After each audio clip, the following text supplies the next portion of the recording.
The Sindh government recently informed the ECP of its inability to hold local elections soon, citing the shortage of police personnel as the key reason.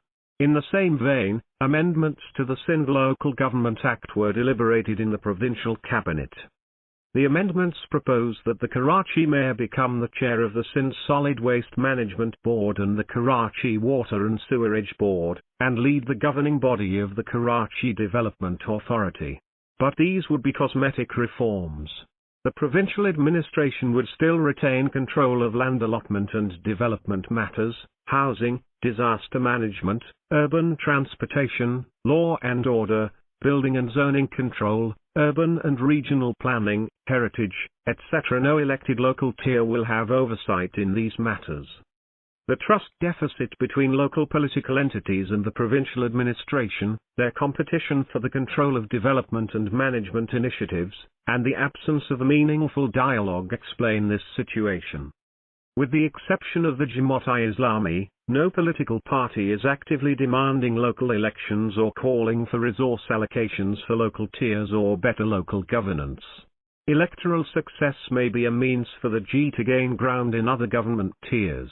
But despite its efforts, it has not succeeded in making Karachi's governance a rallying point for the masses. Grassroots democracy requires more than cosmetic reforms.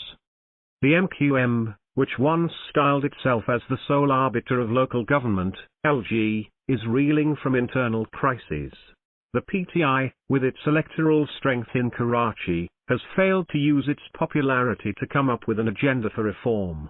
Ironically, Sindh's ruling party may be set to capture the office of mayor with its low-value but high-visibility ventures such as a few public buses and road repair works. Despite its significance for local governance, no political party has successfully evolved a charter of local democracy which could appeal to all.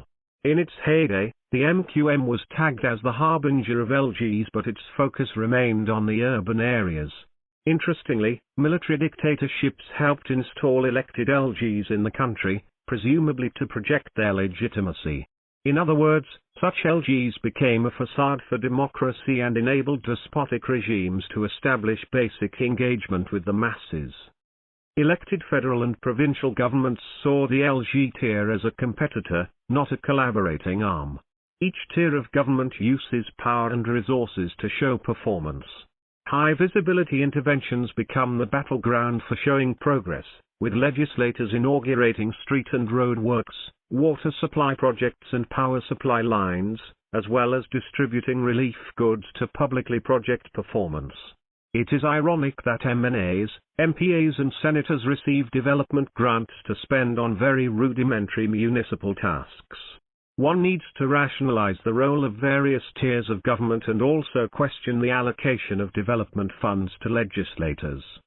Present-day governance depends largely on contracting essential tasks to commercial enterprises. Procurement of services, management and maintenance tasks, regulatory functions, monitoring and evaluation are important functions where government agencies engage private service providers through public procurement laws. LG institutions require capacity in small to medium-scale maintenance and development works. Previously, the departments had sufficient capacity to undertake basic road repairs, clean sewers and local drains, fix local water supply, parking management, allocate spaces for hawkers in public spaces etc. But because of the recruitment of political favorites by different governments and a general decline in administrative capacity, the current structure of local institutions may not deliver even through elected representatives. Besides, the technology of communication, record-keeping and routine administration have changed drastically. A complete overhaul is required for existing local institutions to keep pace. The political equation in Karachi can only be balanced through an open dialogue. Under the leadership of the provincial government, a Karachi steering committee can be notified.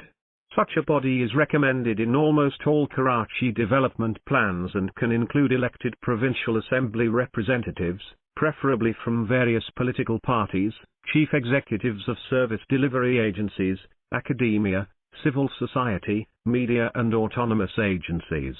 Action should have mutual consensus. power and resource sharing among various tiers of government, training and capacity building of councillors, a greater Karachi region plan to address present and future needs, and a mechanism to address the collective complaints of residents could be a starting point.